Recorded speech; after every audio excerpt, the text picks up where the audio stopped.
మళ్ళీ రెసిషన్ రాబోతుందా? మళ్ళీ లే offs, job cuts, hiring freeze ఇవన్నీ పెరగబోతున్నాయా? అవుననే అనిపిస్తుంది ఇప్పుడు జరుగుతున్న సిచ్యువేషన్స్ చూస్తుంటే. ఈ వీడియోని ఏదో మిమ్మల్ని భయపడటానికి చేయట్లేదు. ప్రెజెంట్ జరుగుతున్న రియాలిటీని అండ్ నా ఒపీనియన్ని మీకు చూపిద్దామని అయితే నేను ఈ వీడియో అయితే చేస్తున్నాను. యూఎస్లో రిసెషన్ రాబోతుంది అని చాలా వరకు పాపులర్ ఎకనామిస్ట్స్ కానివ్వచ్చు, ఫైనాన్షియల్ ఎక్స్పర్ట్స్ కానివ్వచ్చు ప్రెడిక్ట్ చేశారు. గోల్డ్‌మెన్ సాక్స్ అనే కంపెనీ కూడా రిసెషన్ ప్రాబబిలిటీ 15% అని ముందు చెప్పి, ఇప్పుడు రిసెషన్ ప్రాబబిలిటీ 25% అని అయితే అప్డేట్ చేసుకున్నారు. అంటే రిసెషన్ రావడానికి మ్యాక్సిమం ఛాన్సెస్ ఉన్నాయి అని చెప్పి. సో దీనివల్ల అసలు ఏం జరుగుతుంది అండ్ ఎందుకు ఇవన్నీ జరుగుతున్నాయంటే, యూఎస్లో అన్‌ఎంప్లాయ్‌మెంట్ రేటు ఆల్ టైమ్ హైకి అయితే చేరుకుంది. అంటే జాబ్స్ లేవు, జాబ్స్ లేని నంబర్ అనేది విపరీతంగా పెరిగింది అండ్ ఇది ఆల్ టైమ్ హై. ఎప్పుడూ లేనంతగా వాళ్ళైతే చూస్తున్నారు. దీనివల్ల వాళ్ళ సెంట్రల్ బ్యాంక్ ఏదైతే ఉంటుందో మనకు ఆర్బీఐ లాగో వాళ్ళకు కూడా ఉంటుంది కదా. వాళ్ళు ఏమన్నారంటే సెప్టెంబర్లో రిపో రేట్స్ తగ్గిస్తామన్నారు. ఇన్ జనరల్గా రిపో రేట్ అంటే ఒక సెంట్రల్ బ్యాంక్, ఇప్పుడు మన ఇండియా ఎగ్జాంపుల్ చెప్పాలంటే ఆర్బీఐ ప్రతి బ్యాంక్కి కూడా రిపో రేట్ అంటే లోన్ ఇచ్చేదానికి ఇంట్రెస్ట్ రేట్ ఫిక్స్ చేస్తుంది. లెట్ సపోజ్ మన ఇండియాలో 6.5%కి బ్యాంక్స్కి లోన్ ఇచ్చింది అనుకున్నాం. అప్పుడు బ్యాంక్స్ మనకు దాన్ని 9%కి అలా ఇస్తారు. అది హోమ్ లోన్ అయినా ఒక పర్సనల్ లోన్ అంటే ఇంకో రేట్ ఇలాగా. అంటే ఎంత చీప్గా వస్తుంది లోన్ అనే దాన్ని రిపో రేట్ అంటాం. సో యూఎస్లో ఇప్పుడు ఏం జరుగుతుందంటే ఆ సెంట్రల్ బ్యాంక్ ఏదైతే ఉంటుందో వాళ్ళు రిపో రేట్ని తగ్గిస్తామన్నట్టుగా ఒక స్పెక్యులేషన్ అయితే వచ్చింది. అప్పుడు ఏమవుతుందంటే లోన్ అనేది ఈజీ అయిపోతుంది, ప్రతి ఒక్కరు తీసుకోగలుగుతారు, ప్రతి బిజినెస్ కూడా లోన్ తీసుకుంటాయి. సో దానివల్ల వాళ్ళు ఏమనుకుంటున్నారంటే ప్రజెంట్ జరుగుతున్న అన్‌ఎంప్లాయ్‌మెంట్ని తగ్గించవచ్చు అనేది వాళ్ళు అనుకుంటున్నారు. బట్ దానివల్ల ఏమవుతుందంటే అగైన్ ఇన్ఫ్లేషన్ వస్తుంది, మనీకి వాల్యూ తగ్గిపోతుంది. ఇప్పుడు ప్రతి ఒక్కరు లోన్ తీసుకోగలిగారనుకోండి ఏమవుతుంది, మనీకి వాల్యూ ఉండదు కదా, పడిపోతుంది. సో వీటన్నిటి వల్ల మళ్ళీ రిసెషన్ తర్వాత జరగబోయే సిచ్యువేషన్స్ అన్నీ కూడా ఇలా ప్రెడిక్ట్ చేయడం వల్ల ఏమవుతుందంటే లాస్ట్ 3 డేస్లో almost 30 lakh crore stock markets నుంచి వైపౌట్ అయింది. వరల్డ్ వైడ్గా తీసుకుంటే మన ఇండియాలో కూడా విపరీతంగా లాస్ని అయితే చూసాము ఆ న్యూస్ బయటపడగానే. సో దీనివల్ల మనకేంటి, ఇప్పుడు ఇండియాలో జాబ్ చేసిన వాళ్ళకి ఆర్ ఇండియాలో జాబ్ చేయబోతున్న వాళ్ళకి ఏంటి, అండ్ మాస్టర్ చేయాలనుకున్న వాళ్ళకి ఏంటి ప్రాబ్లం.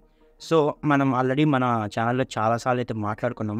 ఏంటంటే మ్యాక్సిమం మన ఎంఎన్సీస్ అన్నీ కూడా యూఎస్ కంపెనీస్ యూఎస్ క్లయింట్స్ మీదే ఆధారపడి ఉంటారు. US north America related and కొన్ని యూరోపియన్ ప్రాజెక్ట్స్, వీటి మీదే మ్యాక్సిమం 70% ప్రాజెక్ట్స్ అయితే ఉంటాయి. సో ఇప్పుడు యూఎస్లో రిసెషన్ వచ్చిందంటే, అంటే వాళ్ళ బిజినెసెస్ అన్నీ పడిపోయినా, వాళ్ళకి ఎకనామిక్ క్రైసిస్ ఎక్కువ అయినా కూడా ఏమవుతుందంటే వాళ్ళు మనకు ప్రాజెక్ట్స్ ఇవ్వడం ఆపేస్తారు మన ఇండియాలో ఉన్న మల్టీనేషనల్ కంపెనీస్కి. నేను ఎందుకు మల్టీనేషనల్ కంపెనీస్ గురించి మాట్లాడుతున్నానంటే, మన ఇండియాలో మ్యాక్సిమం ఐటీ జాబ్స్ అన్నీ కూడా అక్కడే కన్సిస్టర్ అయినాయి కాబట్టి ప్రొడక్ట్ బేస్డ్ స్టార్టప్స్ ఉన్నా కూడా వాటిలో ఉండేది చాలా తక్కువ నెంబర్. అందుకని ఇలా మాట్లాడుతున్నాను. కాబట్టి ఇండైరెక్ట్గా జాబ్స్ అయితే తగ్గిపోతాయి, ఉన్న వాటిని తీసే ఛాన్సెస్ ఉంటాయి. అండ్ కొత్తగా నేనైతే మొన్నే చేశాను ఒక వీడియో, అంటే ఒక గుడ్ న్యూస్ లాగా మారబోతుంది సిచ్యువేషన్స్ అని. బట్ ఇది అన్ఎక్స్పెక్టెడ్. సో అలానే జరుగుతుంటాయి ఈ రిసెషను, ఇలాంటివన్నీ ఏంటంటే చెప్పిరావు, మనకు చెప్పకుండా జరుగుతుంటాయి. ఆల్రెడీ రిసెషన్ సిచ్యువేషన్ని మనం చూసాం, ఆల్మోస్ట్ ప్రీ రిసెషన్ లాగా జాబ్ కట్స్ కానివ్వచ్చు, లే ఆఫ్స్ కానివ్వచ్చు, అవన్నీ ఇప్పుడు కొంచెం స్లో డౌన్ అవుతున్నాయి, నార్మల్ అవుతుంది అనేటప్పటికీ అంటే లాస్ట్ వీక్ జరిగిన సిచ్యువేషన్స్ వల్ల మళ్ళీ కూడా ఇప్పుడు అదే లెవెల్కి వచ్చి దానికన్నా వరస్ట్ లెవెల్కి వెళ్ళే ఛాన్సెస్ కూడా ఉన్నాయి. సో దీనివల్ల ఇప్పుడు మనకి ఏంటి అంటే జాబ్స్ తగ్గచ్చు. ఈ సెకండ్ హాఫ్ ఆఫ్ 2024 ఇంకా వరస్ట్గా ఉండొచ్చు.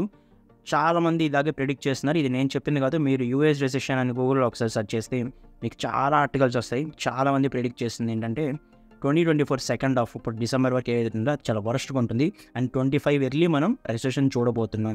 అప్పుడు మనం రిసెషన్ చూడబోతున్నాం అంటే దానికి ముందు 6 months నుంచి ఎఫెక్ట్ ఇలా ఉంటుంది.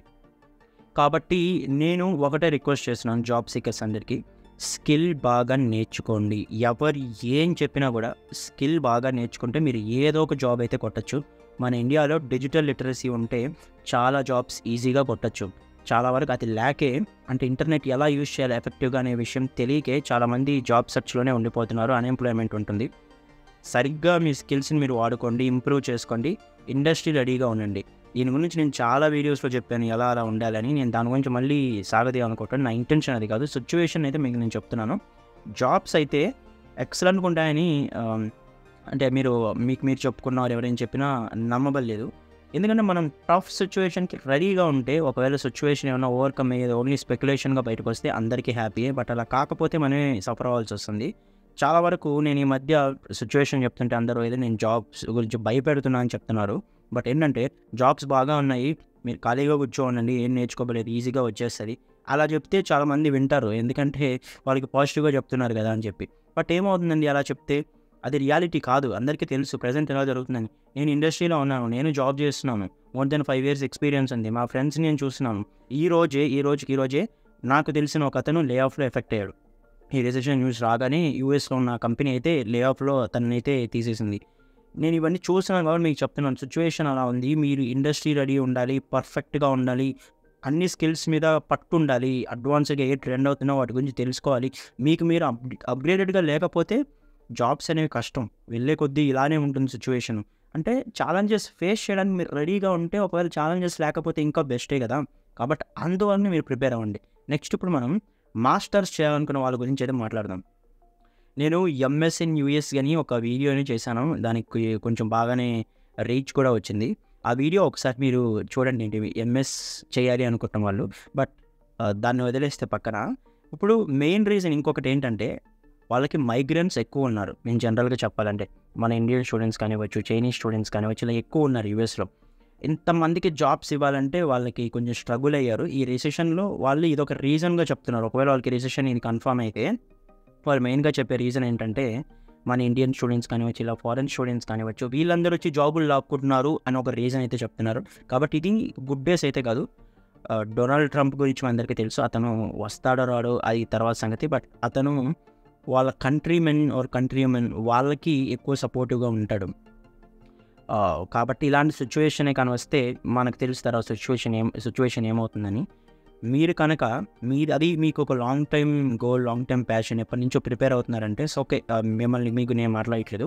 ఎవరైతే పక్కింటి వాళ్ళు వెళ్ళారు అనే బ్యాచ్ ఉంటారు కదా, ఫ్రెండ్స్ వెళ్ళారు, పక్కింటి వాళ్ళు వెళ్ళారు, స్కూల్ ఫ్రెండ్స్ వెళ్ళారు, సొసైటీ ప్రెషరు, ఇంట్లో డబ్బులు ఉన్నాయి ఎక్కువ, ఏం చేయాలని తెలియట్లేదు, అయితే లోన్ ఈజీగా వస్తుంది, ఇక్కడ నాకు ఏం చేసినా జాబ్ రావట్లేదు, కనీసం అక్కడికి వెళ్తే ఏమైనా వస్తుందేమో, అందరు అక్కడ బాగా చెప్తుంటారు, ఇలాంటి మోటివ్తో యూఎస్ వెళ్ళాలనుకుంటున్నారు మాస్టర్స్ చేయడానికి, వాళ్ళకైతే ఇది వరస్ట్ టైం. మీరు ఇండియాలో నిజం చెప్పాలంటే యూఎస్ కన్నా ఇండియాలో జాబ్ తెచ్చుకోవడం ఈజీ. మీరు ఇండియాలోనే జాబ్ తెచ్చుకోలేకపోయారంటే ఇప్పుడున్న సిచ్యువేషన్లో యూఎస్లో అసలు తెచ్చుకోలేరు. మీరు అక్కడ 60 lakhs వరకు లోన్ పెట్టి వెళ్ళి ఆ లోన్ కూడా క్లియర్ చేయలేరు. చాలా వరకు డెప్లోకి వెళ్ళాల్సి వస్తుంది. సరేనా? ఎందుకంటే నేను చెప్పాను కదా, ఇండియాలో డిజిటల్ లిటరసీ ఉంటే చాలా వరకు కాంపిటీషన్ని ఓవర్కమ్ చేసి మీరు అయితే జాబ్స్ తెచ్చుకోవచ్చు. బట్ యూఎస్లో ఏంటంటే అందరూ డిజిటల్ లిటరేట్సీ కాబట్టి, అంటే వాళ్ళ సిస్టమ్ అలా ఉంటుంది కాబట్టి. ఎందుకంటే మన ఇన్ఫ్రాస్ట్రక్చర్ కానివచ్చు, మన చిన్నప్పటి నుంచి ఉన్న ఎన్విరాన్మెంట్ బేస్ చేసుకొని ప్రతి ఒక్కరికి డిజిటల్ లిటరసీ అనేది ఉండదు. ప్రతి ఒక్కరికి ఇంటర్నెట్ సరిగ్గా యూజ్ చేయడం రాదు. బట్ యూఎస్ సిచ్యువేషన్ అలా కాదు. వాళ్ళు ఆల్మోస్ట్ ప్రతి ఒక్కరు కూడా డిజిటల్ లిటరేట్సీ కాబట్టి అక్కడే ఎక్కువ కాంపిటీషన్ ఉంటుంది. మీరు ఇక్కడ కాంపిటీషన్ సర్వే అవ్వలేక యూఎస్కి వెళ్తున్నారు అనుకుంటే మాత్రం ఆ డెసిషన్ అయితే మానుకోండి.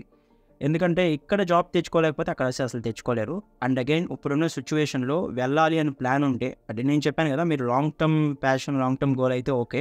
బట్ ఇప్పటికప్పుడే ఉన్న ఆలోచన రాబోతున్నా ప్రజెంట్ అయితే సిచ్యువేషన్ బాగాలేదు కాబట్టి ఇంకో 1 year తర్వాత కూడా ఆ డెసిషన్ అయితే పోస్ట్పోన్ చేసుకొని ఇండియాలోనే ఒక కెరీర్ చూసుకోవడానికి ట్రై చేయండి. ప్రజెంట్ అయితే ఇది నా పర్సనల్ ఒపీనియన్. మేబీ మీరు ఆర్గ్యూ చేయొచ్చు, ఇది యూఎస్ డ్రీమ్ అని, యూఎస్ గోల్ అని ఇలాగా. బట్ అగైన్ నేను చెప్పాను కదా, అది రియల్గా మీ గోల్, మీ ప్యాషన్ అయితే ఇక్కడ జాబ్ వచ్చినా మీకు క్యాలిబర్ ఉండి అది ప్రూవ్ చేసుకోవాలి, ఎక్కువ ఏం చేసుకోవాలి, ఎప్పటి నుంచో అనుకుంటూ వెళ్తుంటే ఓకే. కానీ బట్ ఎవరో వెళ్తున్నారు, ఇక్కడ ఆపర్చునిటీస్లోకి వెళ్తున్నా అలా అయితే చెప్పకండి. మన ఇండియాలో ఉన్న ఆపర్చునిటీస్ అయితే ఏ కంట్రీలో లేవు. బట్ ఏంటంటే మనం సరిగ్గా యూటిలైజ్ చేసుకోవట్లేదంటే ఇది రియాలిటీ. నేనే కాదు, మీకు ఎవరినైనా కూడా ఇండస్ట్రీలో ఏ ఎక్స్పర్ట్ని అడిగినా కూడా ఇదే మాట చెప్తారు. కాబట్టి ఇది ప్రజెంట్ జరుగుతున్న సిచ్యువేషన్. అన్నిటికీ రెడీగా ఉండండి. మీరు జాబ్ సీకర్ అయినా ఆర్ మాస్టర్స్ ఆస్పిరెంట్ అయినా ఎవరైనా కూడా రెడీగా ఉండండి. మీ కెరీర్ మీ చేతుల్లో ఉంది. Thank you for watching.